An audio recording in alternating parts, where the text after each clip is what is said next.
Shanti, Shanti, Shanti.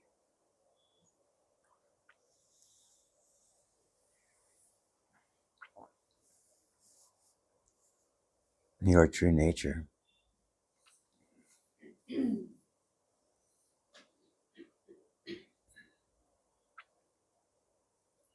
is heart radiance. Heart radiance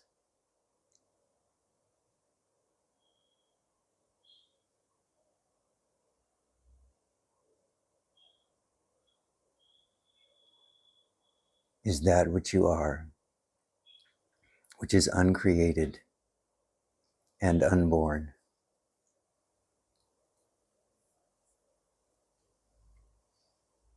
It is here before even the thought, I am, arises.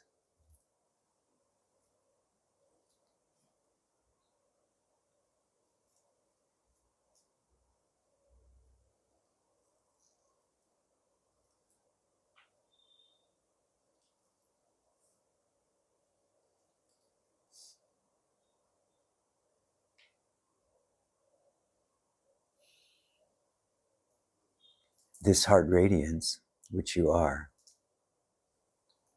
has nothing to do with who you think you are, has nothing to do with your circumstances.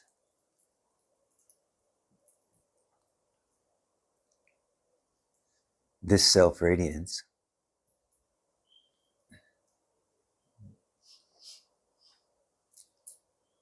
shines through waking, dreaming, and deep sleep.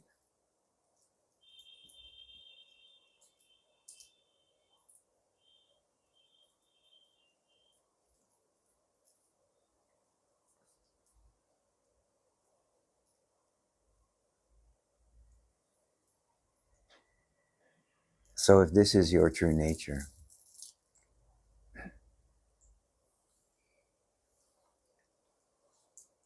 and in some way you know it is, because that's the reason why you meditate, it's the reason why you come to Tiruvanamalai, it's the reason why you inquire, whether you know that or not, it's because of a deep knowing that this self-radiance is your nature. So whether you're being pushed by your suffering into asking the question, who am I? Or you are being drawn into this self-radiance through some pull that you can't define, know that it is happening in the self-radiant nature of your own being. So if I say to you, your nature is self-radiance,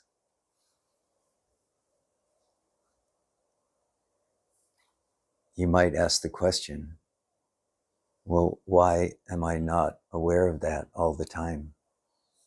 Why don't I feel that right now? The short answer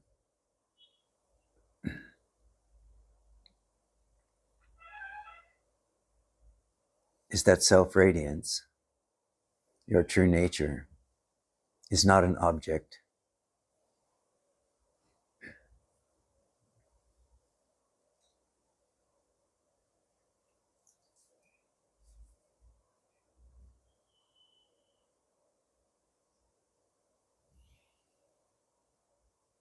Self-radiance is what makes the seeing of objects, whether in the body, the mind, or the world, possible. And of course goes by many names. It goes by Brahman, it goes by the self.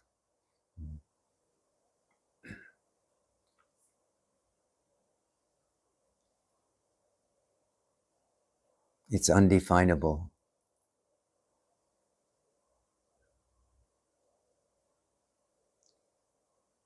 But without it, nothing at all is knowable.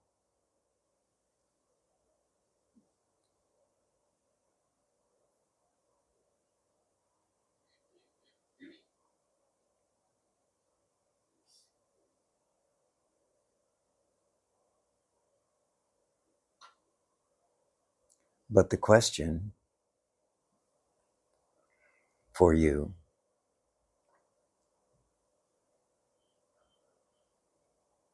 might be,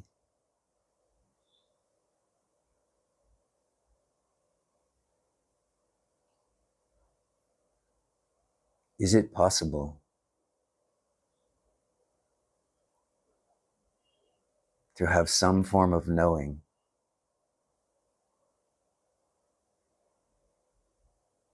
which is natural and here, of something which is not an object? This is the way in which we traditionally, conditionally, know the world around us. As we look at objects,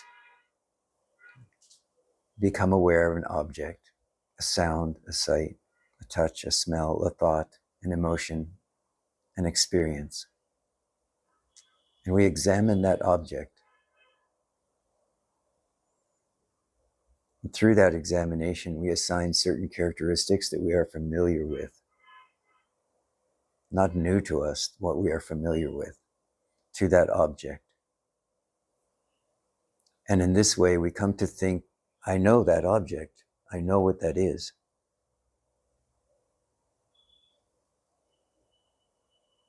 But in doing that,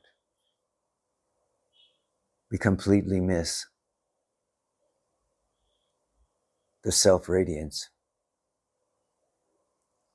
of whatever is rising in awareness. We label it. We think we know it. We think we know something about it. And in doing so, we dismiss it.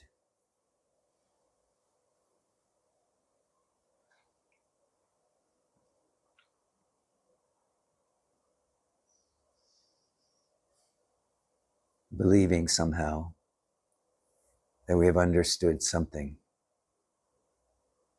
while never having really seen the heart radiance of any object, whether that object is a person, a place, a mountain.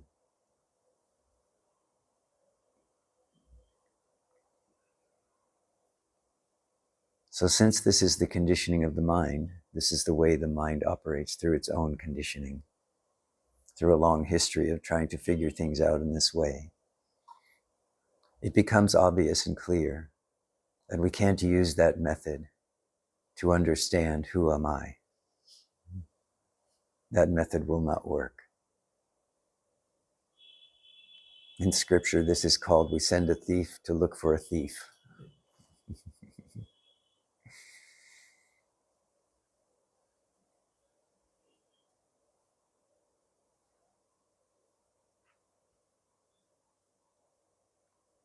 And yet, having realized that we cannot know who I am through the examining or experiencing or thinking about objects,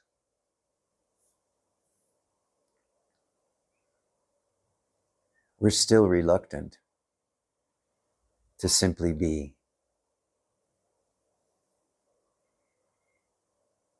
to feel ourselves, whatever that ourselves means to us in this moment, to start where we are.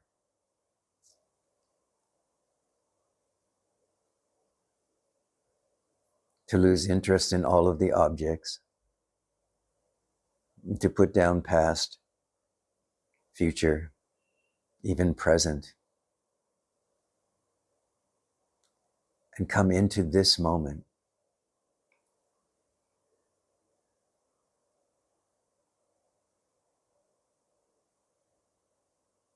Simply here.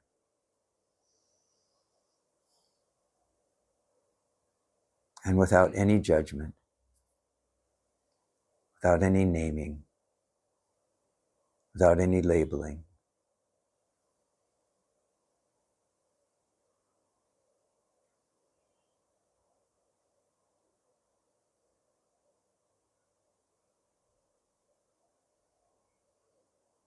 to recognize directly, I exist.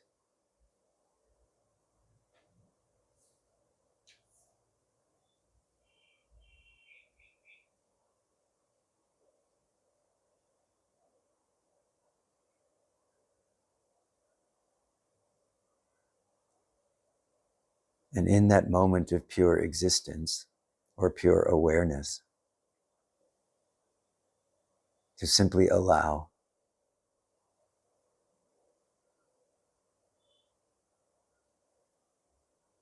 Allowing means not seeking, not describing, not judging,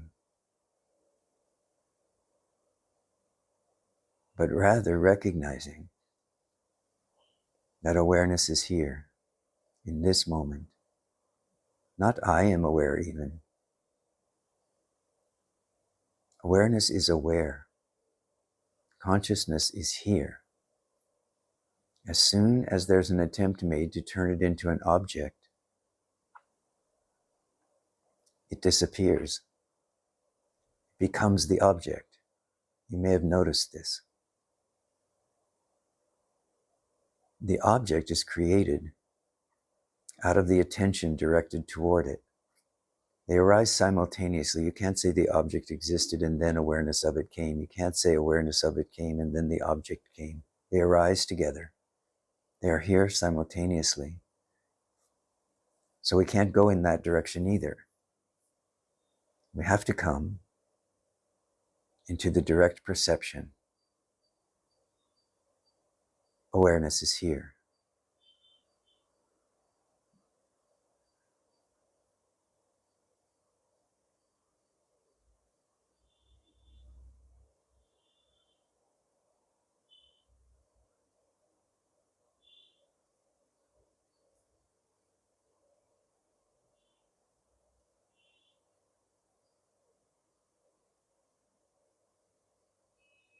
So look on the screen of awareness right now. Is there something there? Is there a thought there? A feeling? A sensation? A memory? A desire?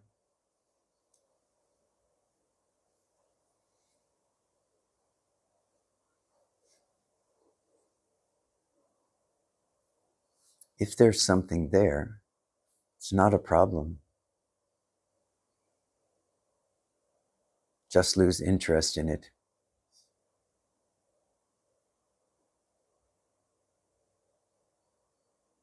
Ask yourself, who or what is aware of this?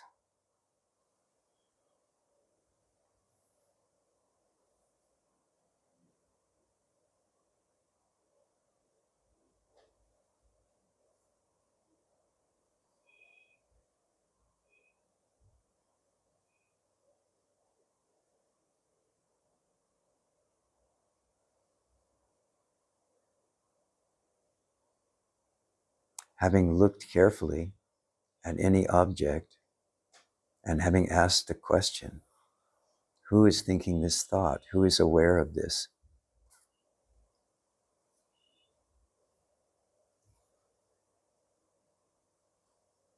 Attention turns back toward the source. It looks for the one to whom you are referring. And of course, this one cannot be found.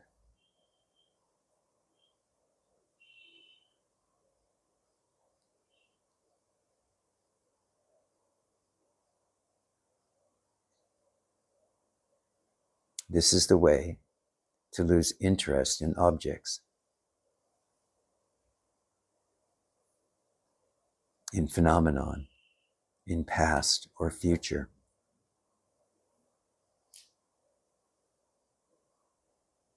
and to be here now as awareness.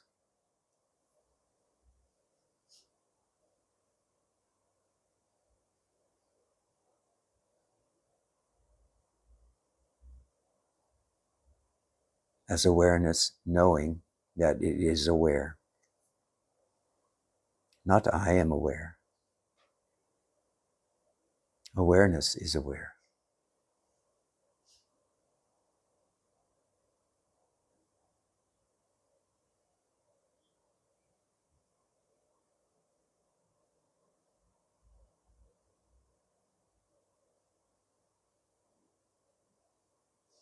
You can notice now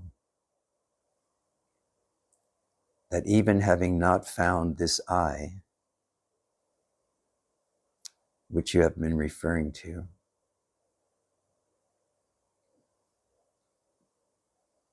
that there is still,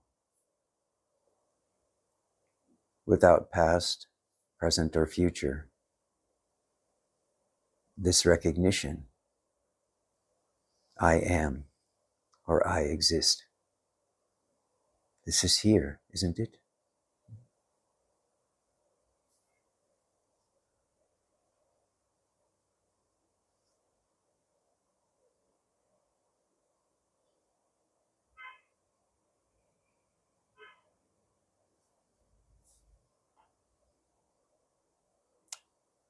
Now, you may also ask yourself, where am I? I can feel the presence of this I.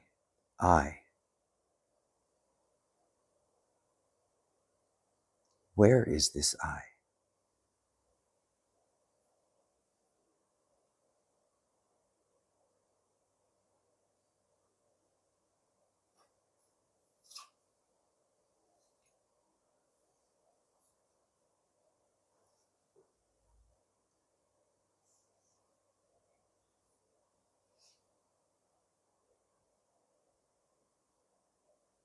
And even though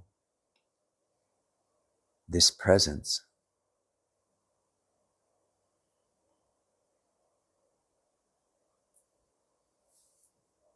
cannot be seen, cannot be pointed to, cannot even be described,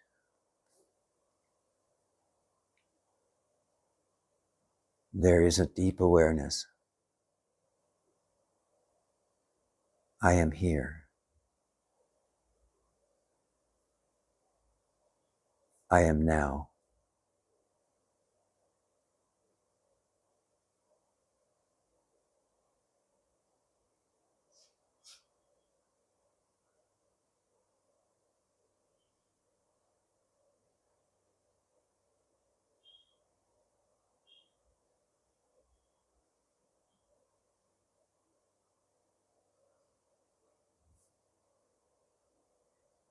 If there is a willingness to remain as just this, without definition, but aware, alert, cognizant,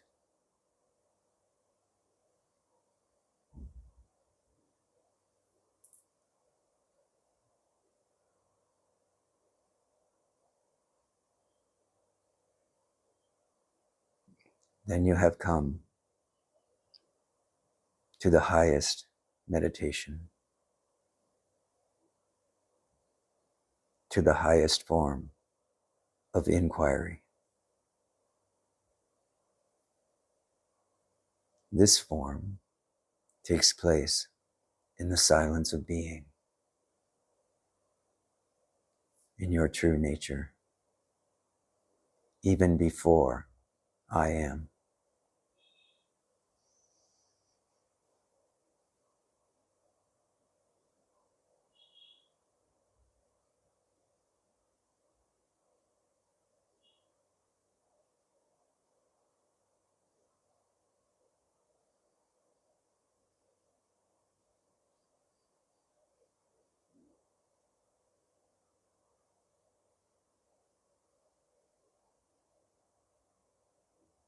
It's in this space of awareness, which is free and empty and uncreated and unborn,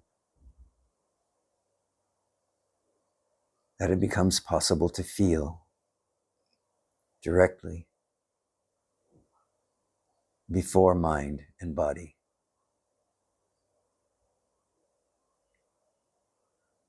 the self-radiance of your true nature.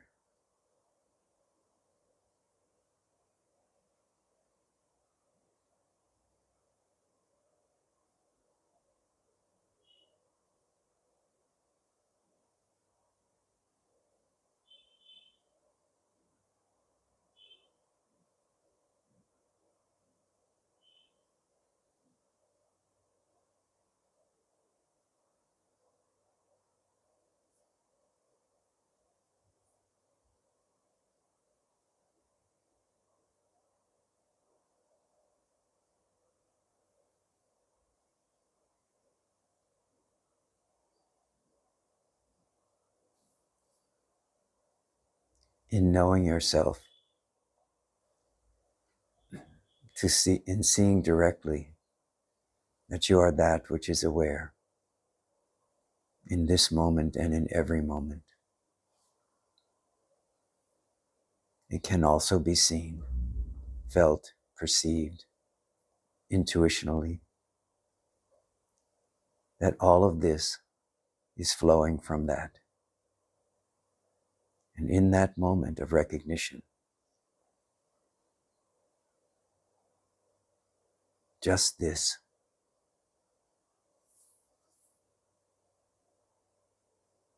becomes not only enough, it also becomes everything.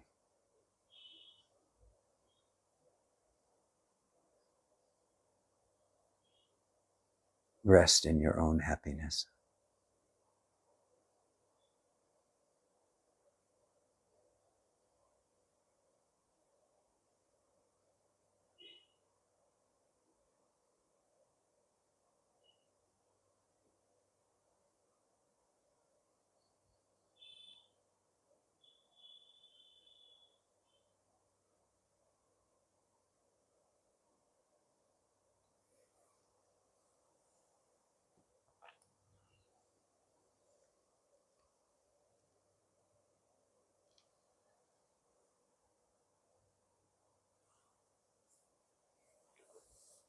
Once we have touched this awareness,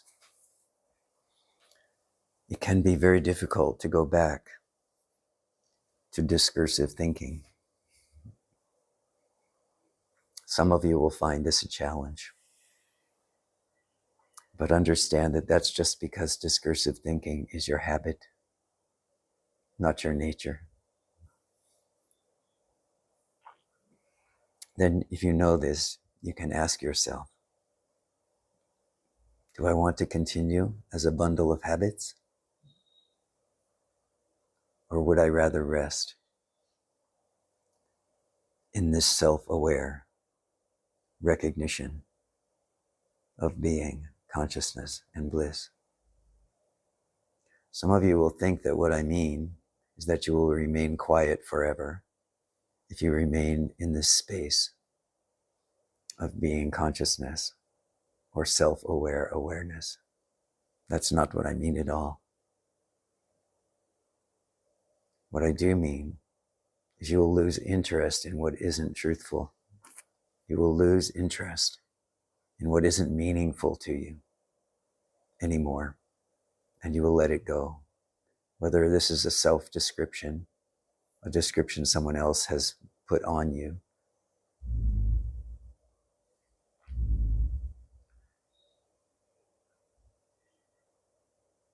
and you will be happy, as is your nature, with existence itself. You will allow everything to be as it is, in the full recognition that just this is enough.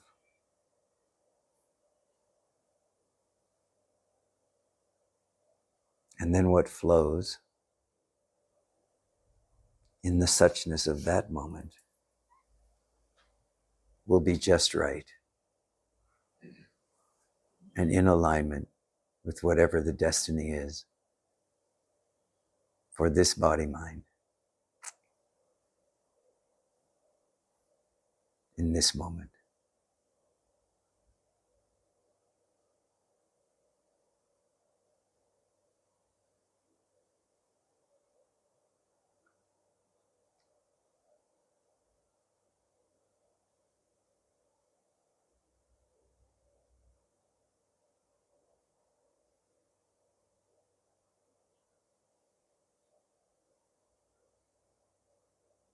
When this deep pointer is given,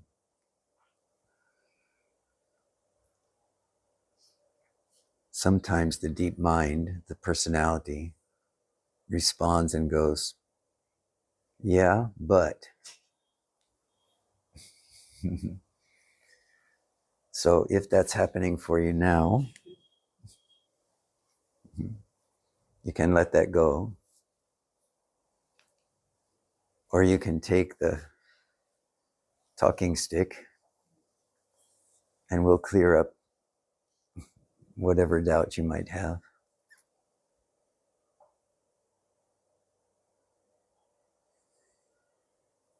Yeah, I have a question. The question is, Maybe you could speak up just a little bit so that also the people in the room can hear you. Okay. Thank you, thank you. I know it's very hard coming out of this silence to want to project your voice.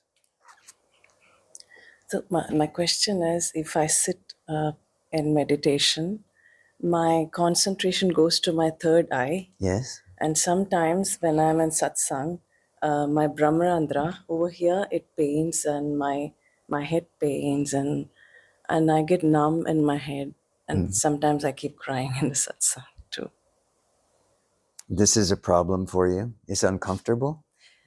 Yeah, the pain is uncomfortable and I don't know if I'm doing it right because my concentration goes to my third eye. Yes, so the problem isn't that your concentration goes to the third eye. Okay. The problem may be, however, that once having noticed the rise of concentration to the third eye, the identity which wants something, finds something, desires something as a consequence of that, it will effort too much. It will try to force something to happen. Okay? So this can be when it leads to headaches, it leads to the kind of sensation you're talking about in the region of the head. Yes. So all I would say is it's all fine, just back that pressure off. So how do I do that?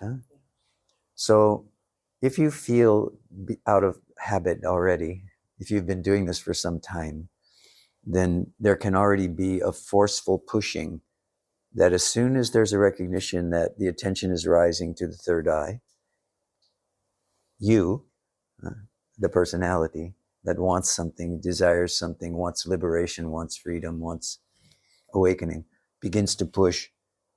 So this is what you have to understand is the difficulty in this situation, because if the attention is going to go there naturally and it is going to go there as part of the process of natural awakening, there's no force to it. It simply goes there. And there might be a recognition that the attention has moved there, but once the attention is recognized to be there, then there's an opening, right? There's a letting go that happens of the need to accomplish anything, of the need for there to be a goal that is achieved in that moment using that method. It is quite natural in the sitting practice at certain points for the attention to go to different places in the body, whether it's to the heart center, whether it's to the third eye, whether it's to the Sahasrara, to open here. All of these things happen quite naturally. This is why they're described in the literature.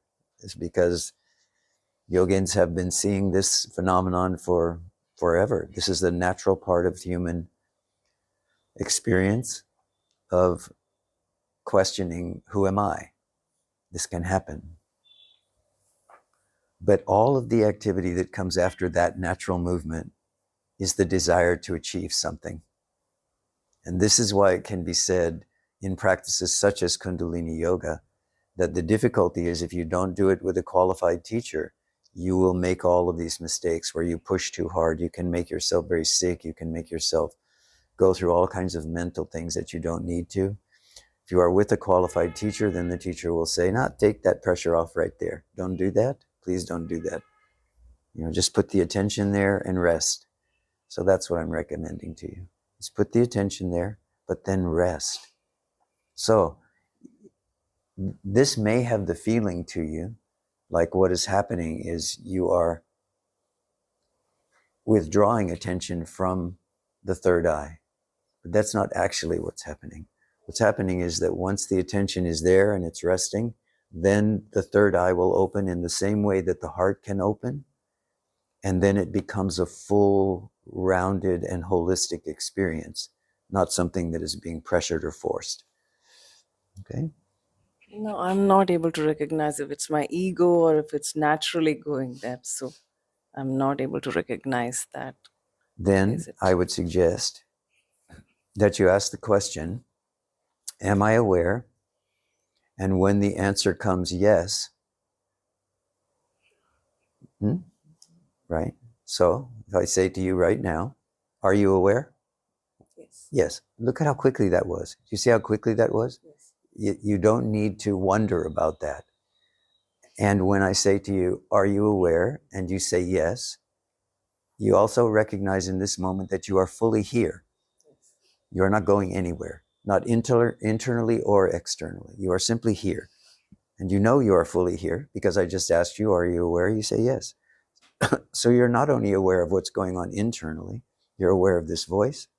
You're looking in the direction of this body. You're aware of the light in the room. All of these things are here, but you're not registering them. Some of them you are, the voice.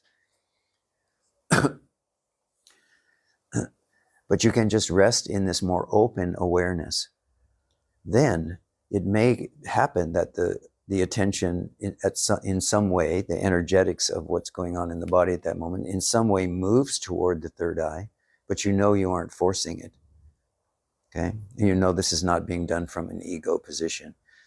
And if it does begin to happen, again, who or what is aware of this movement of attention? You see, it's not about where the attention is moving to. It's about the fact that the attention is there. It can be noticed. It can be witnessed. It can be observed. And it can be also brought back to the heart through the question, who or what is aware here, or who am I?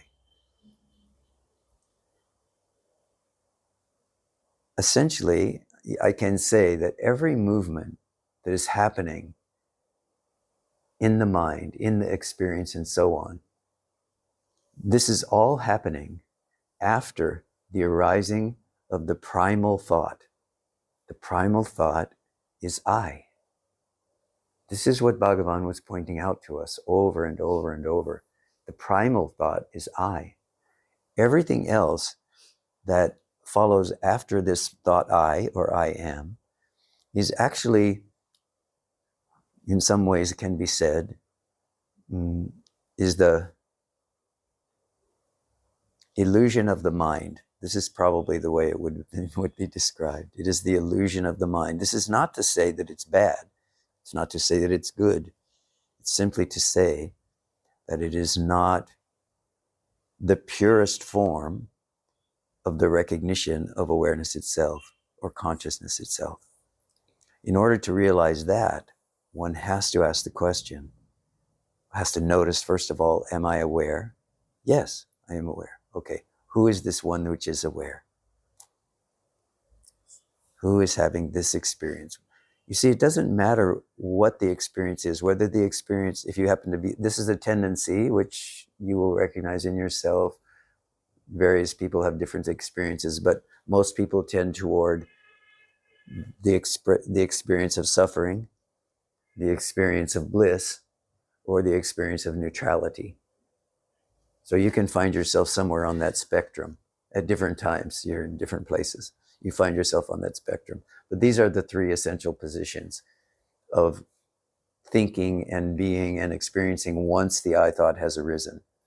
So once this has happened, it's not important to know where it came from, why it came from, whether it's a desire, whether it's the personality.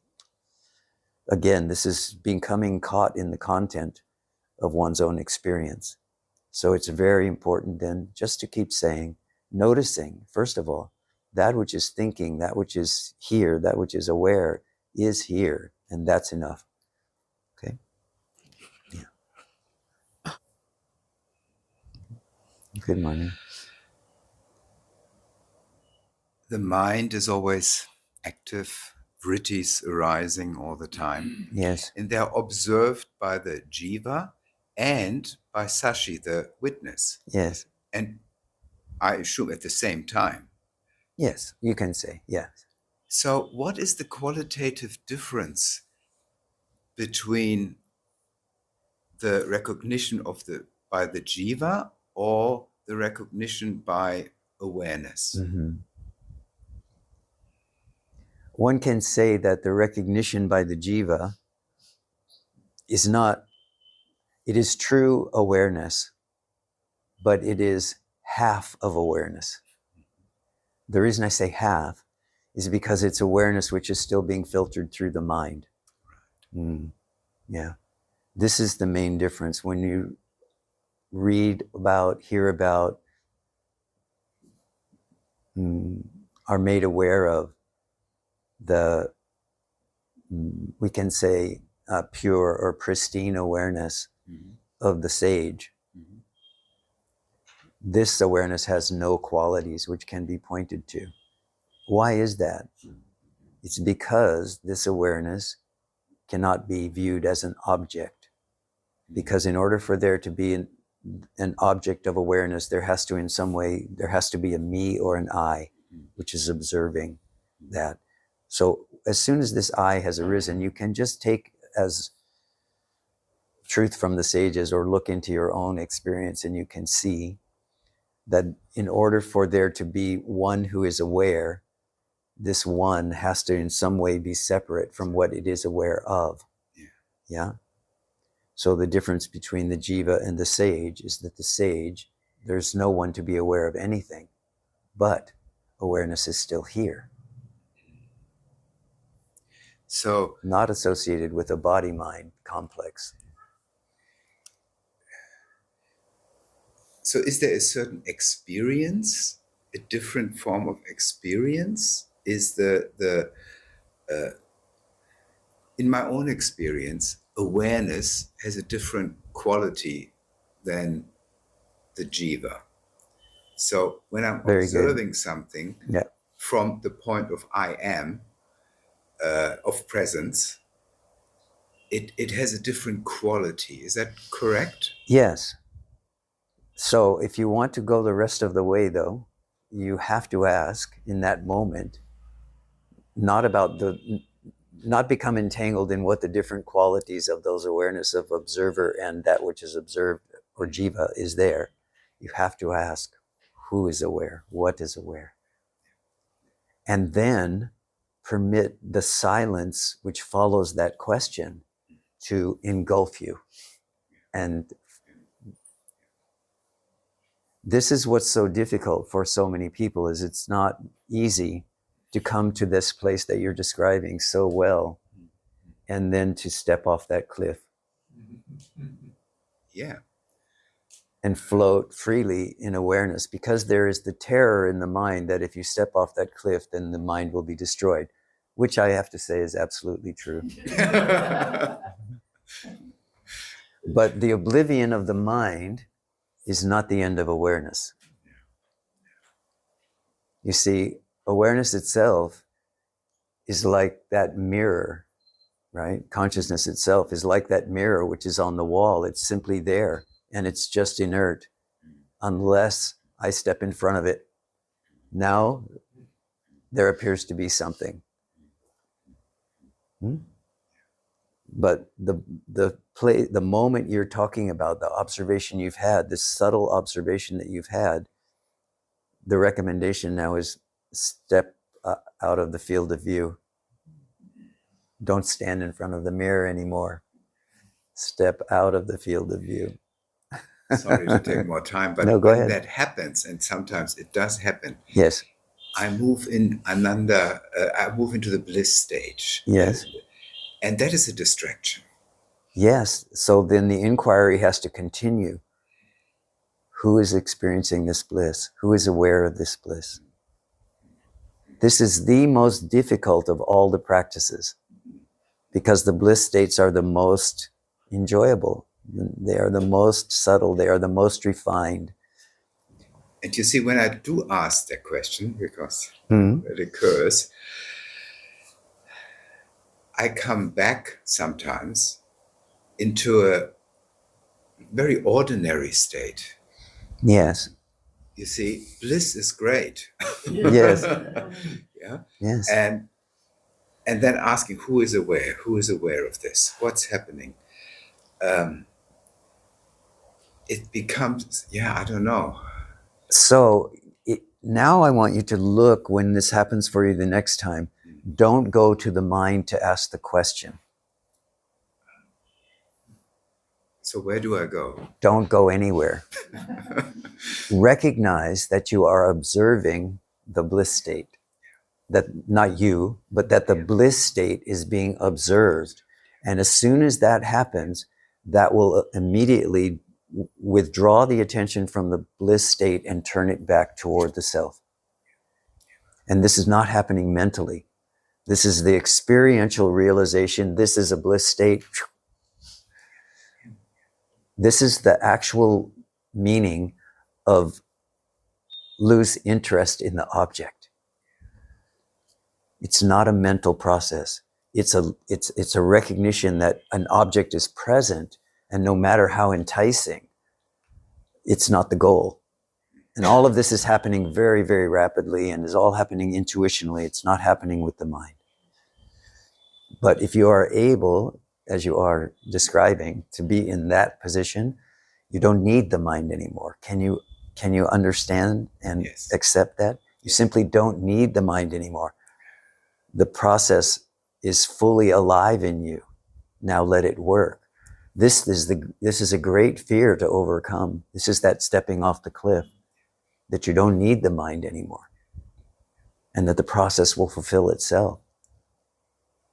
This is what I talk about when I'm encouraging people in a very short way to let awareness liberate everything. This is nonverbal presence, which is aware and empty. This nonverbal awareness liberates everything. There doesn't even need to be a me to do the work anymore.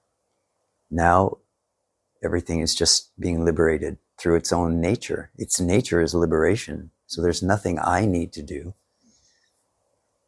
It just happens. Just hold it. Just take a breath. Just let it. Just hold it. Yeah. You feel it.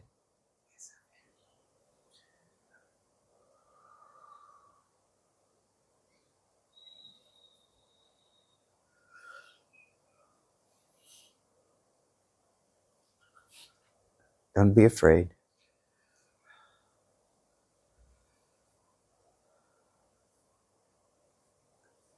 You see, this is... It's questioning what's the problem. Because that's when the mind comes in. Yes. Yeah. But it is beyond the mind. Yes. This is the stumbling block. This is the appearance of a stumbling block. Yeah. You see, there is no stumbling block. We are still simply here as awareness. It is the mind that says there is a stumbling block or whatever, that labels it in some way. We are simply here. This is awareness itself, just this.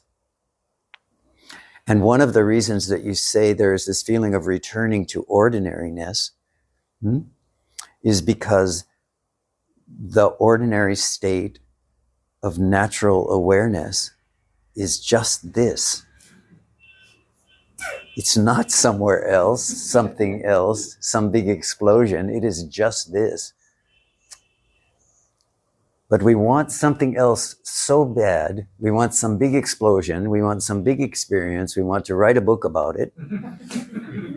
We want this so bad that just this becomes not enough. This ordinary, natural awareness as being consciousness.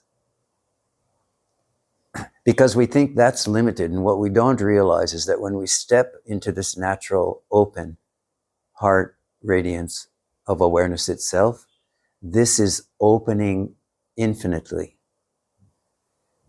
And this me that was seeking that opening is left far behind. It's not needed anymore. It's discarded. It doesn't mean that the illusory experiences won't continue to come and go and dance around and maybe cause me some, it appears to be causing me some grief, at some moment. It simply means that there won't be attachment to what's happening. There won't be a misunderstanding about what is happening. The real is known and the unreal continues to dance as it chooses to. And that's the parabdha karma of the body-mind. That is not the real. But even Bhagavan said, even to the sage, the parabdha karma, when people are looking at the sage, it appears that the sage has some karma going on or some activity is going on or some lessons are going on. And he said, this is all parabdha karma for the body. This has nothing to do with the sage, and the sage knows this eternally, never forgets it, because the sage is free of that level of personality and is just here as naked awareness. So everything is permitted to dance, to come and to go as it wants, and is seen as the one self or the supreme or consciousness itself or awareness itself, however you want to, however it fits for you, God, however it fits. So, okay, now you saw that came, you saw that explosion, that went. Understand this is a bubble. This is a bubble that has been here in awareness for you, in consciousness for you. It has been there probably for a lifetime, maybe more. So what you just experienced was that pop, where a misconception disappears into the emptiness, into the nothingness of pristine or naked awareness. Mm-hmm. Ordinary awareness. Yes, yes, yes. Good, good, very good.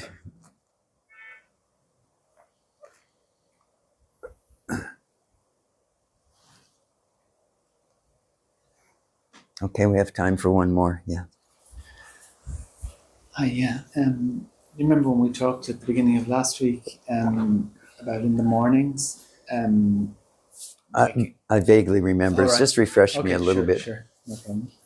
Yeah, about waking in the mornings and having quite sad or... Oh, yes. Yes. Sad feelings, or very heavy sort of feelings. Yes. And what you recommended was concentrating around the solar plexus, sort of as soon as I wake up almost. And yes. Which I tried. Yeah. What I essentially found was that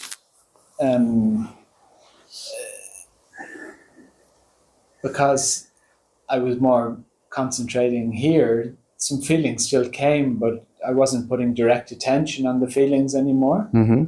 Is that the point, really? Yes. Okay. It's just not to be putting direct attention on them. So it's not actually to not be putting direct attention on the feelings. Mm-hmm. What it is to recognize that it is attention which feeds the feelings. Mm-hmm. So what we do is very simply, we redirect the attention to something else at that moment, not as a way of denying something, but as a way of being able to see through or see the connection between allowing attention to go where it wants to go undisciplined, you can say, and it will simply feed the sensations, it will feed the thoughts, it will feed the memories, it will feed the projection in some way. Sure. So what we're doing in that simple exercise is we are training ourselves in some way. Remember that you have a long history of conditioning in order to get to that point where you wake up in the morning with sadness or fear or grief or whatever is there. There's a lot of conditioning behind that, whether it's in this lifetime or another lifetime. There's a lot of conditioning behind it. By conditioning, I mean there's a lot of momentum to keep repeating that experience. Now what you're doing is you are saying, this far and no further. I want to see through this manifestation, through this phenomenon, through this. And so I now begin to turn attention away from that conditioning. It's without labeling any of the experience of sadness or grief or fear or whatever's there. We're not even labeling it in that way. We're simply saying it's conditioning, and we are learning, reconditioning the attention to stay in the heart, or to stay with the inquiry question. In this case, works really well. I don't know if I mentioned it, but you can actually say, where is this I? And that will direct you to the solar plexus area as well. The reason is that we experience ourselves as awareness. It's a holistic experience, but it seems to have a focal point, right? This is why in every culture, when someone asks, where are you? We say, I am here. We just naturally go, I am here. And what Bhagavan said is, this is because this is where the samskaras rise in the morning and bring us out of dream or deep sleep. This is where they rise. Okay? So what you were experiencing was this, were not catching the samskara, the tendency, because you were still in the sleep state.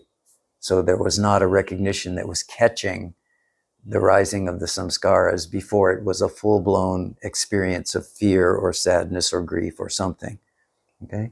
So all you're doing now is redirecting that attention as soon as possible. So as soon as there is awareness in the mind, you can direct it here. What happens eventually is you come to the recognition that the very first thing that happens when you begin to come into waking consciousness is like a vibration which happens here. It's not that full-blown sadness that you described. It's a small feeling here that begins to open and then floods the body in terms of sensation, and then floods the mind in terms of memory or sadness or whatever in the morning. And you can actually come so that you, in a way, that's why I said to you the night before, tell yourself that you are going to have attention waiting here. I am placing attention here, going to sleep. Now when I wake, attention has the possibility of being here. And with repeated practice in that way, attention does stay here through the night and is there so that you can begin to see when the samskaras actually awaken the body and mind. Okay, I mean, I suppose, you're given a more complex sort of reason. Yes, because you tried it now and you said, I can see that it works, and you asked why. Right. I suppose, as such, it seemed to me it just worked because of not putting all my attention on the feelings. Do you know what I mean? Yeah. And I'm saying yes, but I also want you to go deeper into this particular practice, because if you get an immediate result like that, which almost everyone does within a day or two, then you can also use that vehicle a little bit more intensively. Okay. And you can see something other than simply, I am not those feelings. You can see something different. You can see something about what I am in terms of the energetic notion of the body-mind. So. All right. Do you mean in terms of what the body-mind is, or more in terms of what I truly am as awareness? Both. Okay. You see, what veils what you truly are as awareness is all of these experiences that are creating these experiences, which are then identified with. So this is only one method, but for you it will work because you already said you were able in 1 or 2 or 3 days, you were able to penetrate that illusion of the difficulties you were having in the mind and coming to a different understanding of what's happening by shifting the attention, right? That's what it sounded like you were saying. Yeah. By pulling the attention off of the feelings, Sure. you're able. I mean, what I will say actually, what was the bigger shift and help for me actually was, actually when I came away from satsang this week, again, just during the satsang, a lot of sadness had come up, really, really difficult.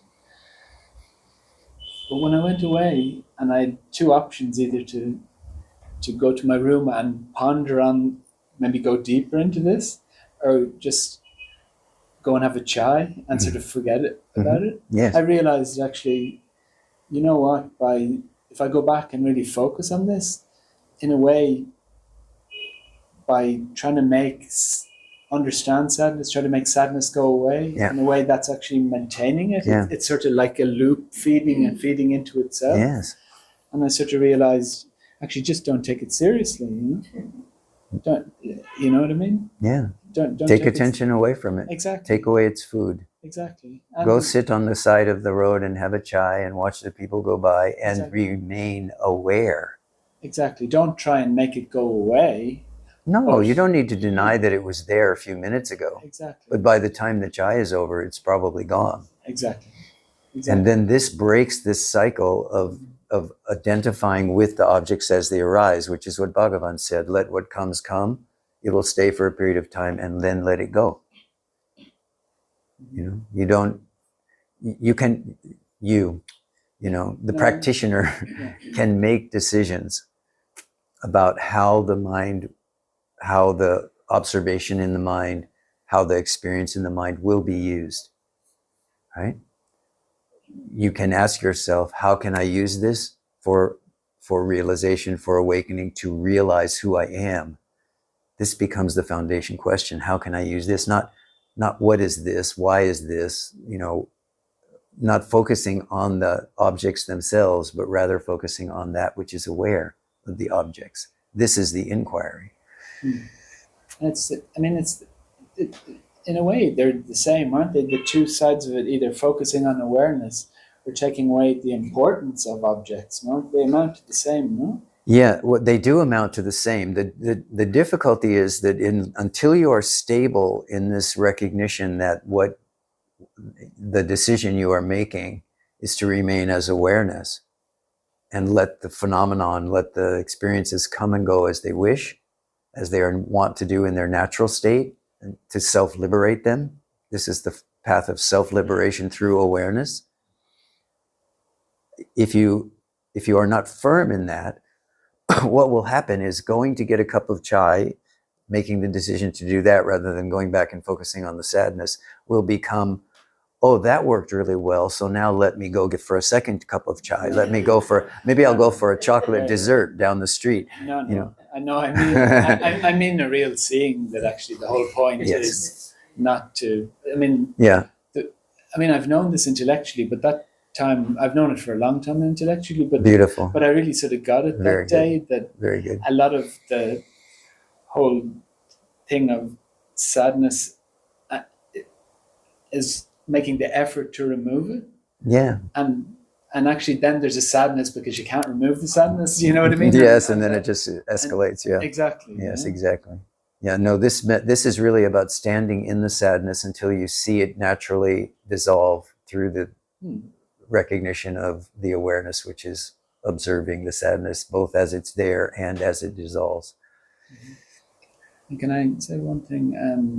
It happened to me like about a year ago that I had it seemed like a spontaneous sort of awakening when I was just sitting on my computer, And what was there was a few remarkable things about it. I mean, it only lasted maybe an hour, but what was most remarkable was all the thoughts and emotions they were all just coming like they were arising. And I had this deep knowing that actually none of them mattered, that they weren't reaching to me, you know? They weren't touching me. That's right. They weren't touching you, yes. And so, because I had absolutely no sense I needed to do anything about them, because I was totally aware that they weren't going to touch me. And so everything was dissolving before it reached me, you know? Yes. And there was the sense that... This is beautiful. There was the sense that even my own thoughts and feelings are all just things that arise, nothing to do with me at all. And they arise and dissolve, you know? I mean, I wondered, is that the experience of it, of the sage, you know? Yes. Yes. Okay. Yes. So they know they don't need to do anything about it because it doesn't reach them. Yes. And then everything just keeps dissolving before them because of that. Yeah. Okay, yeah, it was great. I mean, I mean, everybody understood that. Yeah. That's how rich that experience is. Yes, yeah. You can talk about it, and everyone understands it. And the greatness of it. I mean, the greatest relief of it was knowing I don't need to do anything. Yes, there was such a relief, you know, because I realized my normal mental state is that everything that comes up, every thought and every feeling, if they don't threaten me, I'm fine with them. But a lot of them feel threatening, like I have to do something about them. You know what I mean? Yes. That when they come up, I need to, sort of neutralize them somehow. You know what I mean? Yes. Whereas in this, I knew it's not touching me in any way. I don't need to do anything. And what a relief it was to know I don't need to do anything. Beautiful. Yeah, that's right. So that would be. So now you can use this, what is a memory for you. Exactly. But you can bring this memory to the fore when you find yourself coming back, if you find yourself coming back into those moments where the memory, where the it's getting inside and you're starting to identify again. Then you can remember this moment. Right. And this remembrance will help to open the field for you, open the space. You see, this is why I said we don't expect that the illusory nature of the world is going to completely disappear from the moment of realization. But what is true about it is that the moment of realization, or the recognition of this awareness, being, consciousness, becomes the central part of our vast field of view. And just like you described, now the illusory nature of the world, or the mind, shows up as little dots around the edges or around the periphery, where before, when something came in, it came right into the center, and identification happened, and lost, I'm lost in it, and I'm struggling with it, and blah, blah, blah. But now all of those things are left on the periphery. There's no need to bring them into the center. Now what's in the center is awareness itself, being, consciousness, which is here now. The self is here always, under all conditions, and everything else is just rising on the periphery of that. Yeah, I wondered, actually, when I remember it, I think of it that could be a great practice if you could just constantly keep saying everything is just arising and not touching me. Yes, this is what the sages recommend. Let what comes come, and let what goes go. Right. So this is the central part of the practice. Right. That's what they're pointing at. Really. Absolutely. And that's what you experienced, which is more important than what the words that any sage uses to try to point at that. You had the direct perception of it. Mm-hmm. So the only thing I would like you to leave here today with is the confirmation of the truth of that. Okay. Great. Yeah. Okay? If you go with the confirmation of the truth of that you can't lose anymore. All the other experiences can come and go, but that recognition you can't lose, no matter what's going on in the periphery. And even if something comes into the center. I started this morning by saying, you are that self-radiance, which is ever present, uncreated, and unborn. So regardless of what your experience is in this moment, regardless of what conditions you are living under, regardless of what your mental state is, that self-radiance is the foundation on which anything you know whether it's this kind of a bliss experience or this kind of a knowing experience or the kind of bliss experience he had, or it's something more difficult. The self-radiance is there. It's prior to all of that, right? So that's what you were describing. That was the experience of self-radiance, which is there and for 1 hour is untouched by anything. So now let that mature and let that expand. And that becomes the infinite field of expansion in the self. Okay, thank you very much. Mm.